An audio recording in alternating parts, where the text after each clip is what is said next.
Very good morning, class. Today's topic is expression of radii of orbit of revolving electron. Atom chapter का ये जो topic है इसमें हम डेरिवेशन करने जा रहे हैं and we have to derive the expression of radius. जैसा कि हमने एटम चैप्टर में स्टडी किया था लास्ट टॉपिक में बोस पोस्टुलेट्स और थ्योरी, उसमें हमने न्यूक्लियर कंसेप्ट स्टडी किया था, उसमें हमने क्वांटम क्वांटम कंडीशन स्टडी किया था, उसमें हमने परमिशिबल स्टेशनरी ऑर्बिट के बारे में स्टडी किया था and last one transition state के बारे में स्टडी किया था। वो कंसेप्ट ध्यान में रखते हुए, वो थ्योरी ध्यान में रखते हुए आज हम डिराइव करने जा रहे हैं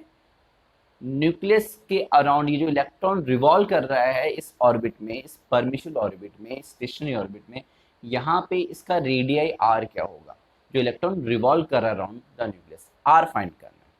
एंड प्रूफ क्या करना है यहाँ पे कि जो रेडियस आर है वो directly proportional to the n square. N क्या है? क्वांटम कंडीशन आपने देखा होगा, वहां पे MVR यानी angular momentum is equal to NH/2π, तो where n is principal quantum number means r proportional to n square हमें प्रूफ करना है यहाँ पे। तो 2 मार्क्स की derivation according to c basis start करते हैं। Now according to nuclear concept we know that electron revolving around the nucleus because the necessary centripetal force is provided by the electrostatic attraction between the positive charge nucleus and the negative charge electron. Hence, formula आपको मिलेगा यहाँ पे mv square upon r is equal to, this is a formula of centripetal force and centripetal force क्योंकि इसके around revolve कर रहा है ना, this circular orbit मान रहे हैं, mv square upon r is equal to what? Small के इलेक्ट्रोस्टैटिक कांस्टेंट 1/4πε0 वैल्यू होती है Q1 Q2 and what is Q1? It is Ze यानी charge of nucleus is Ze, okay, and what is Q2? Electron का charge E। क्योंकि force का magnitude ले रहे हैं तो यहाँ पे -E नहीं लिखा है, वेक्टर क्वांटिटी के मैग्नीट्यूड में चार्ज का साइन नहीं रखते, अपॉन डिस्टेंस का स्क्वायर, Ze और E के बीच का डिस्टेंस R है, ओके। अब यहाँ पे जो सॉल्व करेंगे तो Z इंटू E ये क्या हो जाएगा? Ze स्क्वायर, तो मैं यहीं पे लिख देता हूँ Ze स्क्वायर, ओके। तो ये है Coulomb's force provide the necessary centripetal force. Now यहाँ से आप R फाइंड कर सकते हैं, तो what we get R square, ये R है, एक R से R कैंसिल हो जाएगा, we get R equal to small k Ze square upon mv square. Clear? Now अब यहाँ पे जो k है वो constant, z constant, e constant, mass of electron constant, v vary कर सकता है, तो फिर हम यहाँ पे नहीं कह सकते कि r n स्क्वायर, यहाँ तो n है भी नहीं, यानी अब इस v को की वैल्यू पुट करनी है इन टर्म्स ऑफ n, तो उसके लिए हमें अब नेक्स्ट क्वांटम कंडीशन यूज करना पड़ेगा। न्यूक्लियर कंसेप्ट ये हमें मिल गया। Now from the second one quantum condition according to Bohr's quantum condition, ऐसा लिखेंगे आप, according to Bohr's quantum condition what we get L यानी angular momentum is equal to MVR momentum into radius, MVR angular momentum, moment of momentum is equal to what? NH/2π। What is N? It is the principal quantum number. And what is H? It is a Planck constant. Now from here we have to find V. So what we get? V is equal to NH/2πmR। तो ये V की value मिली। Now इसको put कर दो इस equation first में, put the value of V in equation first, put कर देते हैं, तो वी गेट, तो therefore R is equal to small k Ze square upon m and what is value of V here? V square यानी कि small n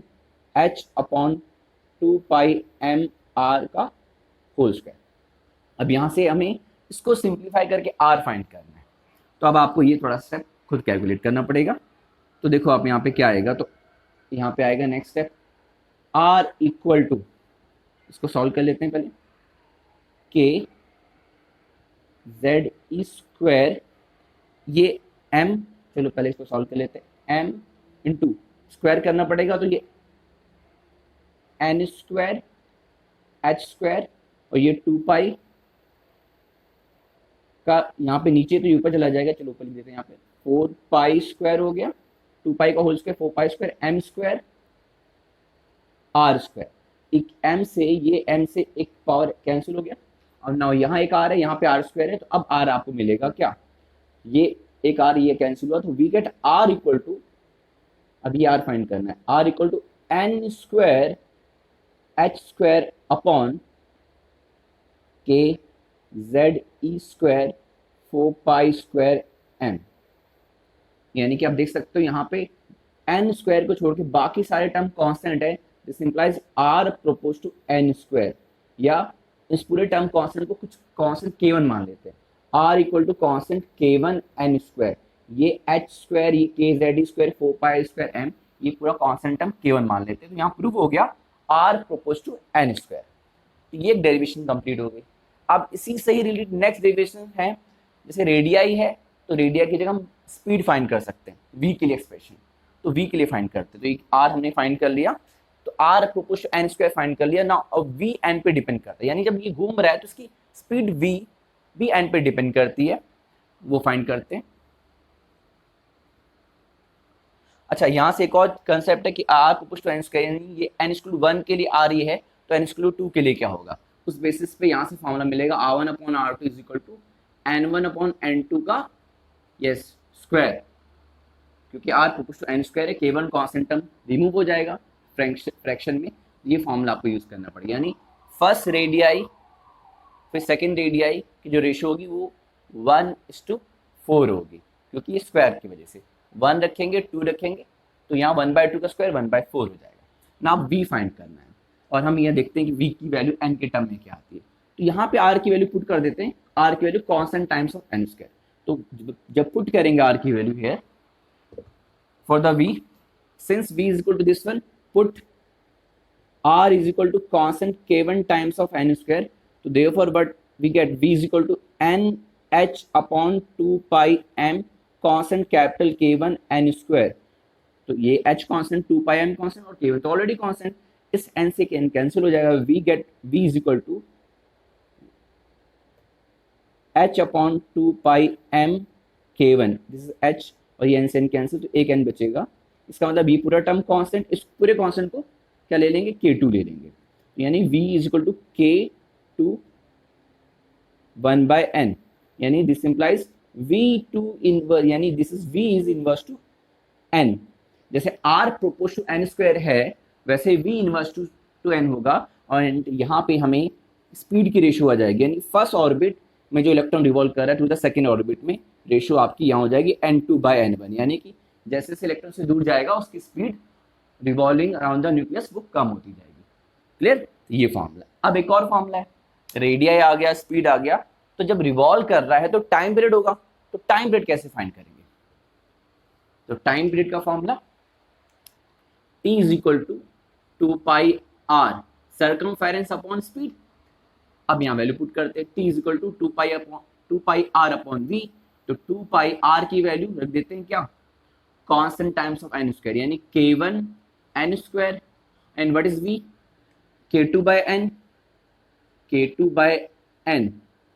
और ये upon n, ये n के साथ मल्टीप्लाई, क्योंकि अपॉन n है ऊपर जाएगा मल्टीप्लाई होकर के, 2 पाई constant K1 upon constant K2, ये n स्क्वायर, ये K2 अपॉन n है, ये ऊपर जाके n क्यूब हो जाएगा, and what we get t, ये पूरा टर्म कांस्टेंट हो गया, t propose to n cube आ गया,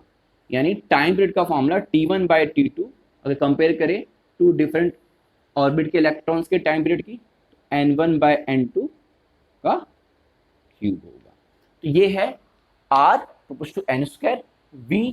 inverse to n, and T propose to n cube. और अगर आप रिलेशन फाइंड करें T और R के बीच का, तो वैसा ही है जैसा कैपलर्स लॉ प्लेनेटरी मोशन में था, T square is propose to R cube आ जाएगा, अगर आप इस चीज को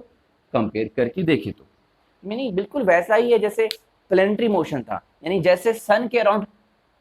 प्लैनेट्स रिवॉल्व कर रहे हैं वैसे ही न्यूक्लियस के अराउंड ये इलेक्ट्रॉन रिवॉल्व कर रहे हैं, यानी कंसेप्ट बिल्कुल वही है, बस फॉर्मूला यहाँ पर ग्रेविटेशन फोर्स की जगह इलेक्ट्रोस्टैटिक फोर्स और attraction between the nucleus and electron का कंसेप्ट लिया गया। ओके क्लास, तो इस वीडियो को देख लेना, आप नोट्स प्रिपेयर कर लेना, वैसे भी नोट्स मैं आपको व्हाट्सएप ग्रुप में